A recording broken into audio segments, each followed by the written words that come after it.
तो बड़े बड़े लोगों को भी एंट्री नहीं मिलती, समय नहीं है, समय लेके आओ, महीनों तक चक्कर लगाने पड़ेंगे आपको।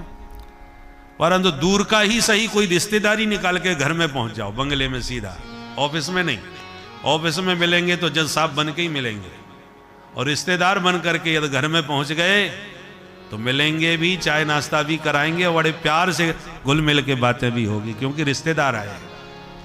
उसी प्रकार वैकुंठ में जाओगे तो अनंत कोटि ब्रह्मांडों के अधीश्वर बन के भगवान बैठे हैं, उसी हिसाब से मिलेंगे। और ब्रज में चले आओ तो भगवान का धाम है, धाम माने घर, और जब आप उनके घर में जाओगे तो घर वालों की तरह मिलेंगे, रिश्तेदार बन करके मिलेंगे, घर परिवार की तरह मिलेंगे।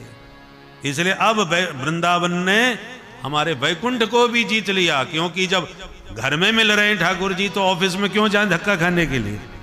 इसलिए जयति तेधिकम जन्मना ब्रजः, तब जन्मना ब्रजः वैकुंठात अधिकम जयति। अब वैकुंठ से भी अधिक गरिमा इस ब्रजमंडल की हो गई। इंद्रा अत्र सस्वत श्रयते, कैसे सिद्ध हुआ कि वैकुंठ से भी बढ़कर महिमा ब्रज की है? बोले सिद्ध इसलिए हो गया कि वैकुंठ की देवी ऐश्वर्य की स्वामिनी महालक्ष्मी, जिनके दर्शन के लिए ब्रह्मादिक देवता तरसते रहते हैं, वो लक्ष्मी इस ब्रज में बुहारी लगाती दासी बनी डोलती है गली गली में। श्रयत इंदिरा, इंदिरा माने लक्ष्मी, इंदति ऐश्वर्यम सा इंदिरा, ऐश्वर्य की मालकिन। वो भी आप वृंदावन में जाओ तो वृंदावन जमुना पल्ली पार बेलवन है, उस बेलवन में लक्ष्मी जी का एकमात्र मंदिर है, जो हाथ जोड़ के वृंदावन की ओर खड़ी हैं। पौष का महीना जब आएगा तो पौष मास के प्रति गुरुवार को मेला लगता है लक्ष्मी जी के यहाँ। ब्रजवासी सब जाते हैं, लक्ष्मी जी का दर्शन करके खिचड़ी का भोग लगाते हैं पौष के महीने में, कभी जाके दर्शन कर। तो लक्ष्मी जी हाथ जोड़ के खड़ी हैं कि हे प्यारे, मुझे भी वृंदावन में स्थान दे दो। जब आप वृंदावन में बैठे हो तो मैं वैकुंठ में क्या करूं? लक्ष्मी स्वभाव से चंचल है, वो चपला है, किसी के घर में रहती नहीं है, परमानेंट नहीं रहती। पर वो चंचला चपला ब्रज में तो अचला हो गई, सारी चंचलता भुला करके अखंड रूप से निवास करके आपके साथ ब्रज में रहने लगी। श्रयत इंदिरा शाश्वतत्रहि, अत्र वृंदावने इंदिरा शाश्वत श्रयते। जो चंचला है वो शाश्वत रूप से अखंड रूप से निवास कर रही है वृंदावन में। दैत दृश्यता, दैत कहते हैं जो अत्यंत प्यारा हो, जिससे अधिक प्यारा दूसरा कोई नहीं, उसको दैत कहते हैं। हे प्राणनाथ प्रियतम प्रभो, दृश्यताम प्रत्यक्षी भूयताम। हमें पता है कि छुप छुप के आप हमारा हाल देख रहे हो, हमें निहार रहे हो, और हमारी आंखों के सामने प्रकट नहीं हो रहे, इसलिए दैत हे प्यारे, दृश्यताम प्रत्यक्षी भूयताम, हमारी आंखों के सामने तो आओ। मानो भगवान ने पूछा क्यों आऊं? बोले दीक्षुतावका, दीक्षु एक बार आके हमको देख लो। क्यों, मैंने आज तक क्या देखा नहीं तुम्हें? बोले नहीं, देखा तो आपने बहुत बार है हमें, परंतु जो इस हालत में हम हैं, इस हालत में आपने पहले कभी नहीं देखा होगा। तावका, हम कोई पराई नहीं है, तुम्हारी ही है, और तुम्हारी हो करके तुम्हारे ही लिए इस जंगल में किस प्रकार भटक रही हैं, तड़प रही हैं, एक बार अपनी आंखों से आके हमारी हालत देख लो। दीक्षुतावका, तो भटक क्यों रही हो? मैं इतनी देर से कह रहा था जाओ अपने अपने घर, तो चली क्यों नहीं गई? अपने अपने घर जाओ, घर बार नहीं है क्या? बोले त्वयि धृता सव त्वां विचिन्वते, त्वयि धृत आशवः, अशु माने प्राण, बहुवचन में अशवः, असवः माने प्राणा।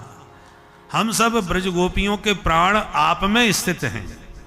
त्वयि धृता सवः, और प्राणों से पृथक कोई जिंदा रहता है क्या? प्राणों को त्याग करके कोई कहीं जा सकता है क्या? कदापि नहीं। जब आप हमारे प्राणाधार हो तो आपसे पृथक, आपके बिना हम घर जाएं तो कैसे जाएं? इसलिए त्वाम विचिन्वते, इसलिए हे प्राणधार प्यारे, इसलिए जंगल जंगल में हम तुम्हें ढूंढती हुई खोज रही हैं, क्योंकि आपने हमारा सर्वस्व चुरा लिया। चोरों के तो आप सरदार हो। शरद उदासये साधु जात सत सरस जोदर श्री मुषादृशा। शरद के उदासय में, शरद का समय, शरद पूर्णिमा, उसका उदासय माने जलाशय। शरद ऋतु में जलाशय एकदम निर्मल हो जाते हैं, नील वर्ण हो जाता है जल का, और उस नील वर्णीय सरोवर में सरसिज पूरी तरह साधुजात माने पूरी तरह विकसित हो जाते हैं, लाल लाल। तो कितनी प्यारी शोभा होती है सरोवर की, नीला सरोवर और लाल लाल कमल बीच बीच में खिल रहे हैं। वो आपका ही स्वरूप दर्शन कराता है। कन्हैया का स्वरूप भी नील सरोवर नीलमणि है, एकदम नीलांबुज उनका श्रीअंग है, और बीच बीच में कर कमल, चरण कमल, नयन कमल है, मुख कमल, ये सब कमल खिल रहे हैं। कमल लाल लाल होते हैं, सरोवर नीला होता है। तो भगवान का संपूर्ण श्रीअंग नील वर्ण का है। नीलांबुजस्यामल कोमल अंगम, नील सरोवर नीलमणि। और उस नील वर्ण में श्रीअंग में नेत्र भी लाल लाल, कर कमल भी लाल लाल, पद कमल भी लाल लाल। एक नव कंज लोचन कंज मुख कर कंज पद कंजारुणम, अनेक कंज खिल रहे हैं, अनेक कमल खिल रहे हैं। तो उदासय के समान जलाशय की तरह ही तो शोभा हो रही है, शरद के जलाशय की तरह। गोपियां कहते हैं शरद उदासये साधु जात सत सरसी जोदर श्री मुषादृशा। सरोवर में विकसित जो कमल है, कमल की कांति का भी अपहरण करने वाले आपके नेत्र कमल हैं। उस कमल की कांति को भी चुरा लिया, हर लिया आपके नयन कमल ने। और आपने दृष्टि से जो मिलन की उत्कंठा हमारे हृदय में तीव्र जगाई, इसलिए हम दौड़ करके आई। किंतु जब हम आ गई तो हमें छोड़ करके आप भाग गए और छुप गए। इस व्यवहार के द्वारा क्या आप हमारी हत्या नहीं कर रहे?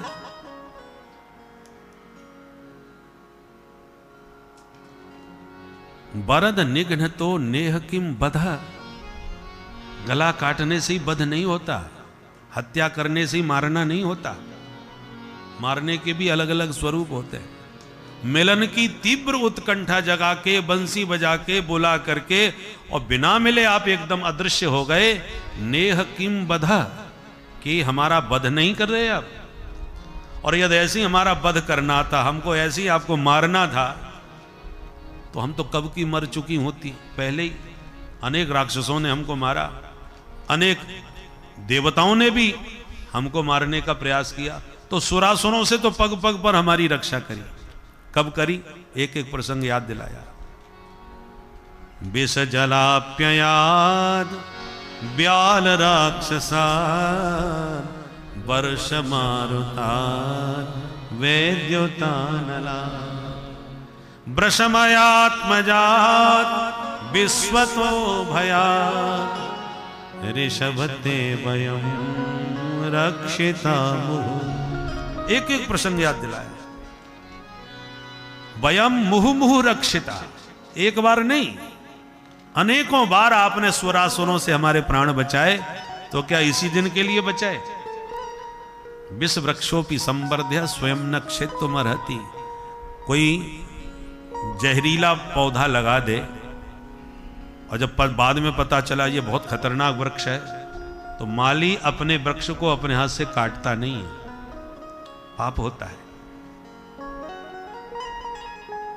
और एक आप हो, हमारे प्राणों की रक्षा करके हमको बार बार बचाते हो, और स्वयं अपने द्वारा हमारे प्राण हरण करना चाहते हो, हम अपने द्वारा मारना चाहते हो। पानी में सब कुछ डूब जाता है पर लकड़ी नहीं डूबती। क्यों? क्योंकि पानी भी इतना विवेक रखता है कि जिस पौधे को सींच सींच कर मैंने विशाल वृक्ष बनाया, उसी वृक्ष की शाखा की लकड़ी मैं अपने ही जल में कैसे डुबो दूं? जो स्वयं पल्लवित करता है वो किसी को डुबा कैसे सकता है?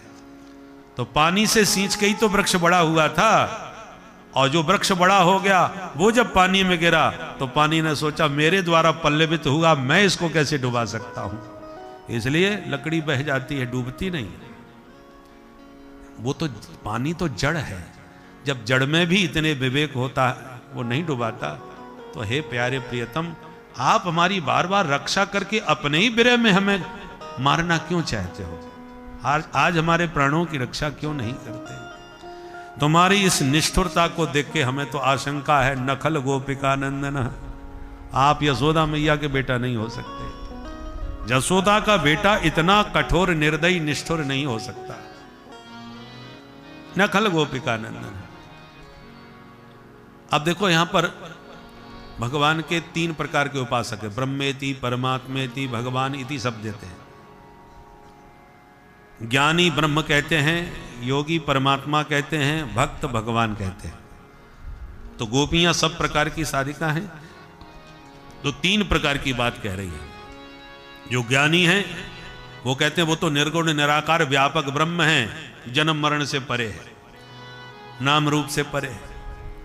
तो पहली गोपियां कहती है नखल गोपिका नंदनो भवान, आप यशोदा के बेटा नहीं हो क्योंकि आप तो व्यापक ब्रह्म हो। ये ज्ञानियों की शैली है। तो योगी कहते हैं आप घटघटवासी सबके उर प्रेरक परमात्मा हो, वो कहते हैं अखिल देह नाम अंतरात्म दृक्। तो दूसरे नंबर की जो योगी गोपिकाएं हैं वो कहती हैं आप हृदय के अंतर्यामी हो, सबके अंतर्यामी बन के सबके हृदय के साक्षी हो परमात्मा के रूप में। ईश्वर सर्वभूतानाम हृदय सर्जुन तिष्ठति, वो परमात्मा है आप। परंतु भक्त जो गोपियां वो कहती हैं बिखन सार्थ तो विश्वगुप्त। बिखनस नाम ब्रह्मा का है। बिखन सार्थिता, सार्थिता माने प्रार्थिता।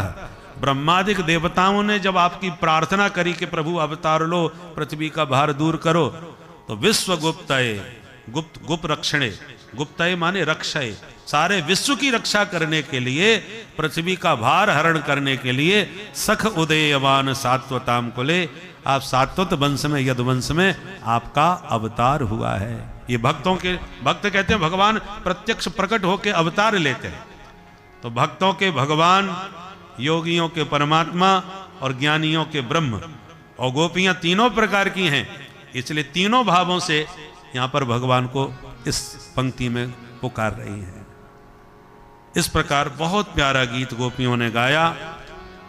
किंतु मानो भगवान ने कहा देवियों तुम्हें सौभाग्य का मद आ गया तो हम भी भाग लिए, कहीं वो बीमारी आपकी हमको ना लग जाए।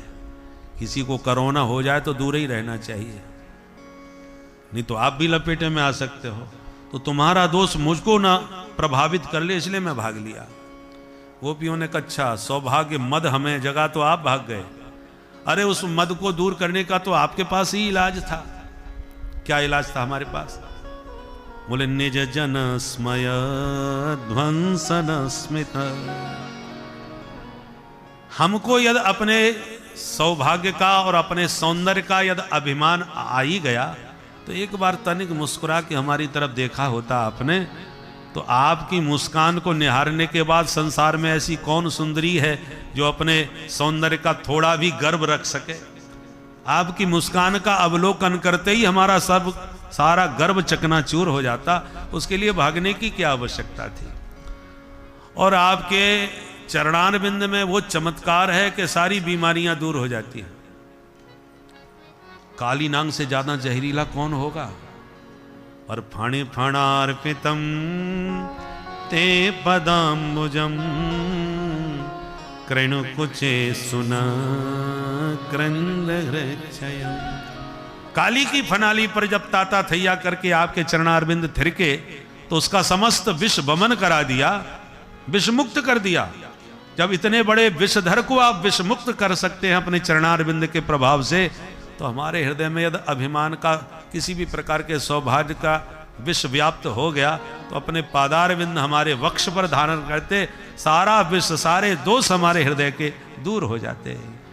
इसलिए कृण कुचे सुनः कृंद हृच्छयम्। जैसे काली हृदय के काली नांग को मार भगाया, ऐसी हमारे हृदय के इस हृदय में काम रूपी काली नांग भी बैठा है, वासनाओं का विष वमन करता है। अपने पादारविंद हमारे वक्ष पर धारण करेंगे तो हमारा वह दोष समस्त दूर हो जाएगा। भगवान ने कहा प्रेम उसको कहते हैं जो प्रियतम के विरह में प्राण त्याग दे। और तुम इतनी देर से रोती भटक रही हो, एक के भी प्राण नहीं निकले। न जाने तुम्हारा प्रेम कैसा है। महाराज दशरथ जी कितना प्रेम करते थे राम जी से, राम जी नहीं आए तो प्राण त्याग दिए। और तुम्हारे प्राण कैसे सुरक्षित हैं? गोपियों ने कहा जैसे जानकी जी ने अपने प्राणों की रक्षा करी लंका में रह करके, वो भी तो प्रियतम से पृथक नहीं रह सकती थी, पर बची कैसे? नाम पाहरो दिवस निशि और ध्यान तुम्हार कपाट, और लोचन निज पद जंत्रित जाहि प्राण के ही बाट। किस रास्ते से प्राण जाते हैं? तो हमने भी प्राणों के त्यागने का प्रयत्न पूरा किया, पर हमारे भी प्राण नहीं निकले, क्योंकि हमारी स्थिति थोड़ी अलग है। क्या? बोले हमने अमृत पी रखा है, इसलिए हम भी नहीं मर सकती। कौन सा अमृत पिया? तब कथामृतम तप्त जीवनम कभी विरीडितम कल्मषापहम श्रवण मंगलम श्रीमदाततं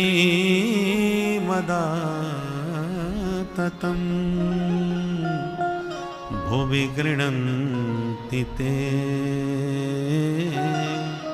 भूरिदा जना। गोपियाँ कहती हैं तव कथामृतम, हमने आपकी कथा का अमृत पिया है, जो देवताओं के लिए भी दुर्लभ है, वो अमृत हमने पिया है। जैसे आप सद्गुण संपन्न हैं, ऐसी आपकी कथा भी दिव्य सद्गुणों से समलंकृत है। 6 विशेषताएं कथा की बताई। पहली विशेषता तप्त जीवनम, तप्तानाम जीवनम।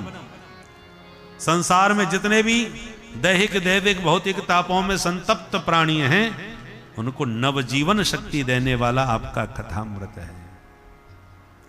नेवला और सर्प की लड़ाई आपने देखी सुनी होगी।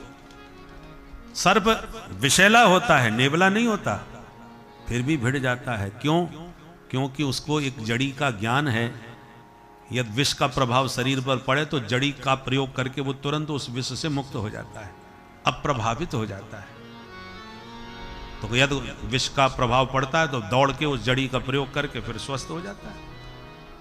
ऐसी हरि का जो कथामृत है, ये भवरोग की मधुर औषधि है, दवा है। भवौषधा श्रोत्र मनोभिरामा। भव भुजंग है, भव भुजंग में विषयों का विष हमारे चित्त पर व्याप्त है।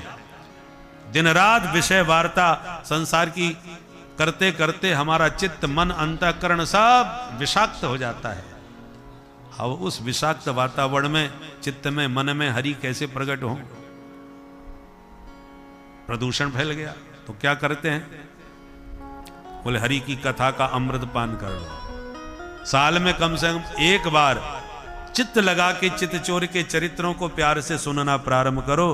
जब ये राम रसायन कृष्ण रसायन आपके भीतर जाएगा तो विष का जितना कुप्रभाव है सब शांत हो जाएगा, शिथिल हो जाएगा। तो 7 दिन तक अमृत पान करके जब चित्त की शुद्धि हो जाए, शुद्ध अंतःकरण हो जाए, फिर संसार में भव भुजंग से लड़ने के लिए फिर मैदान में आ जाओ, कुरुक्षेत्र में। साल भर लड़ते लड़ते चित्त फिर प्रदूषित हो जाए तो फिर शुद्धिकरण के लिए आ जाओ। बोलो राधे राधे। जैसे स्वास्थ्य शिविर लगते हैं ना, कोई तेल की धारा के द्वारा तो कोई पंच कर्म के द्वारा शरीर की शुद्धि करनी पड़ती है, नहीं तो शरीर में बहुत गड़बड़ हो जाता है। बहुत समय तक चलने पर गाड़ी भी गड़बड़ होने लगती है तो उसका भी इलाज करना पड़ता है, सर्विस करानी पड़ती है, तभी व्यवस्थित गाड़ी चलती है।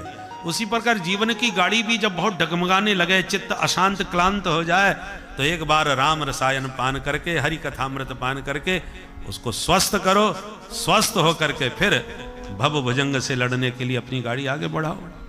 तो तप्त जीवनम, तपे हुए प्राणियों को जीवन शक्ति देता है। सिर्फ ये बात हम कह रही हैं, सो बात नहीं है। गोपियां कहती हैं कवि भीरीडितम, कवि भी ईडितम। बड़े बड़े कवि माने विद्वानों ने आपके कथामृत की मुक्त कंठ महिमा शास्त्रों में गाई है। वेद भगवान भी कह रहे हैं वेद स्तुति में, इति तव सूरयस्त्रधिपते खिल लोकमल क्षपण कथामृताब्धिमवगाह्य तपांसि जहु। तपांसि जहु तब कथामृतम अवगाही। आपके कथामृत में जो अवगाहन कर लेते हैं वो अपने समस्त तापों से मुक्त हो जाते हैं। कभी भी रीडितम। और कथामृत से सबसे बड़ा लाभ क्या होता है कि कल्मशाप, हम जितने कलमश हमारे भीतर गंदगी होती है वो सब साफ हो जाती है। कलमश अपहरण करने वाला आपका कथामृत है। स्वर्ग का अमृत तो पुण्यापहम, स्वर्ग का अमृत पीने वाले देवताओं का पुण्य नष्ट होता है। और क्षीणे पुण्य मृत्य लोकम विशंति, ऊपर से नीचे पटक देता है। पर आपका कथामृत कलमशाप, हम सारे कलमशों को, पापों को साफ करके चित्त को शुद्ध करके आपके धाम को पहुंचा देता है। तो स्वर्ग सुधामृत नीचे गिराता है, हरि कथामृत पाप से मुक्त करके भगवत धाम को प्राप्त कराता है। और जितने पुण्य हैं वो समय पा करके फल देते हैं कालांतर में। परंतु आपका कथामृत कैसा है? श्रवण मंगलम, सुनने वाले का तत्काल मंगल, देर नहीं है। दान पुण्य करोगे, पुण्य हो गया, समय पा करके फल मिल जाएगा। उधार खाता है, चेक काट देते हैं, बाद में भुना लेना। परंतु हरि कथामृत के श्रवण का जो पुण्य है वो नगद नारायण है, तुरंत लो। श्रवण मंगलम, सुनते ही तत्काल मंगल होता है, विलंब नहीं होता। देखो और साधनों में थोड़ी कठिनाई हो सकती है, पर भगवान की कथा इतनी मधुर है कि सुनने में भी आनंद आता है। सुनते जाओ तो सुनने में भी पूरा मंगल, हृदय मन अंतःकरण सब एकदम आह्लादित होता है। और जो पुण्य कमाया है सुनने का, वो परिणाम अलग मिलेगा। जिस काम में आपको रुचि आने लगे वो काम फिर काम नहीं लगता, तो आनंद का साधन बन जाता है। बोझा कब लगता है कि जब अनिच्छा के करना पड़े। इच्छा नहीं है फिर क्या करें, ड्यूटी है, देना पड़ रहा है। और किसी को उसी में आनंद आवे तो वो काम थोड़ी लगता है। हम ये थोड़ी कम पुण्य कमाने के लिए बैठे हैं। अरे कथा सुनने में आनंद आ रहा है इसलिए सुन रहे हैं। तो सुनने का तो आनंद मिल ही रहा है, पर सुनने से जो पुण्य मिलेगा उसका परिणाम अलग एक्स्ट्रा है। इसलिए इससे बढ़िया सुकृत साधन को और कोई दूसरा नहीं। श्रवण मंगलम। और स्वर्ग सुधामृत सीमित है, बड़ी कृपणता के साथ खर्च करते हैं देवता अमृत को। परंतु भगवान के कथामृत में कोई कृपणता का काम नहीं, क्योंकि हरि अनंत, हरि कथा अनंता। ये तो अनंत महासमुद्र है। चरितम रघुनाथस्य शतकोटि प्रविस्तरम, कितना विस्तार है। कब तक कहोगे, कब तक सुनोगे, इसका कोई अंत नहीं है। इसलिए गोपियां कहती हैं दुनिया में दानी बहुत हैं, कोई अन्न दान, कोई वस्त्र दान, कोई गौ दान, कोई भूमि दान करते हैं, पर सबसे बड़ा महादानी वह है जो आपके कथामृत का दान करके श्रोता के हृदय में हरि को ही विराजमान कर देता है। वो विकृणन्ति ते भूरिदा जना। इस प्रकार बहुत प्यारा गीत गाया। और गाते गाते जब बात नहीं बनती दिखी तो रुरुदो सुस्वरम राजन कृष्ण दर्शन लालसा। भगवत दरस की लालसा में उच्च स्वर से जब ब्रजगोपियों ने विलाप किया तो भगवान से नहीं रहा गया। तासा माविर्भू छोरी स्मयमान मुखाम्बुज पीतांबरधर सृगवे साक्षात मनमथ मनमथ। मनमथ के मन को भी मथ डालने वाले मदन मोहन माधव ब्रज गोपियों के बीचों बीच प्रकट हो गए। बोल रास बिहारी भगवान की। तन्वह प्राण में वागतम। मानो मृत शरीर में वापस प्राण आ गए। चारों ओर से भगवान को घेर लिया। किसी ने चरण, किसी ने भुजा, किसी ने पीतांबर पकड़ लिया। थोड़ी सी नोक झोंक भी हुई, परंतु जब भगवान ने हाथ जोड़ के गोपियों से क्षमा मांगते हुए कहा, देवियों सच कहता हूं, दुर्जर गेह श्रृंखला, घर गृहस्थी की मोह ममतामयी जो आसक्ति होती है, वो बड़े बड़े ऋषि मुनियों को भी त्यागना बहुत कठिन होता है। मुने अपि सुदुस्त्यज, पर तुमने मेरे प्रेम में एक तिनके की तरह सारे संबंधों को त्याग कर जो प्रीति का परिचय दिया, मैं तुम्हारे उस प्रेम के सामने कभी तुम्हारे ऋण से उऋण नहीं हो सकता। तुम ही अपने साधु स्वभाव के कारण मुझे उऋण कर दो तो अलग बात है। मुझ में सामर्थ्य नहीं है जो मैं तुम्हारे प्रेम के ऋण से उऋण हो सकूं, अनऋणी हो सकूं। जब इस प्रकार से भगवान ने मीठी मीठी बातें गोपियों से करी तो सब गोपियां विरह व्याकुलता को भूल गईं। और फिर प्रभु ने ऐसी लीला रची, जितनी गोपी उतने गोपाल बन के तैयार हो गए। प्रत्येक गोपी के कंठ में गलमैयां डाल के ताता थिरकने लगे। प्रत्येक गोपी को यही अनुभूति हुई कि प्यारे सिर्फ मेरे साथ हैं। अलौकिक अद्भुत भगवान का नृत्य हुआ। और जो यह महारास प्रारंभ हुआ, भोले बाबा भी काशी वासी दौड़े चले आए। प्रवेश किया तो गोपियों ने रोक दिया, बाबा ये दाढ़ी मूछ वालों का कोई काम नहीं इधर, यहाँ केवल पुरुष श्री कृष्ण हैं, बाकी सब उनकी सखियां हैं, दूसरा पुरुष प्रवेश नहीं पा सकता। भोले बाबा ने खूब अनुनय विनय करी, देवियों 350 साल के बाद ज्ञान वापी से बाहर निकला हूं, अब तो कम से कम मुझे महारास में प्रवेश स्थान दो। पर गोपियों ने प्रवेश नहीं दिया। तब भोले बाबा यमुना में नहा के, जटाजूट बांध करके, लहंगा फरिया पहन के, चूड़िया बिछिया से सज करके, छल छबीली छोरी बन के छम छम करते घुसे चले गए। गोपियां समझ नहीं पाई, पर गोविंद की दृष्टि जब पड़ी कि ये मोटी तगड़ी नई नवेली गोपी कौन कहाँ से आए गई, तो मुस्कुराते हुए प्रभु ने कहा, आओ आओ मेरे गोपेश्वरनाथ, आपको भी स्वागत है महारास में। बोल गोपेश्वर महादेव की जय। तो जिस महारास में काम को भस्म करने वाले कामारी स्वयं थिरक रहे हो गोपी बन के, वो काम क्रीड़ा कदापि नहीं हो सकती। ये रास लीला काम विजय क्रीड़ा है। इसलिए आइए अपने मन को भी इस महारास में प्रविष्ट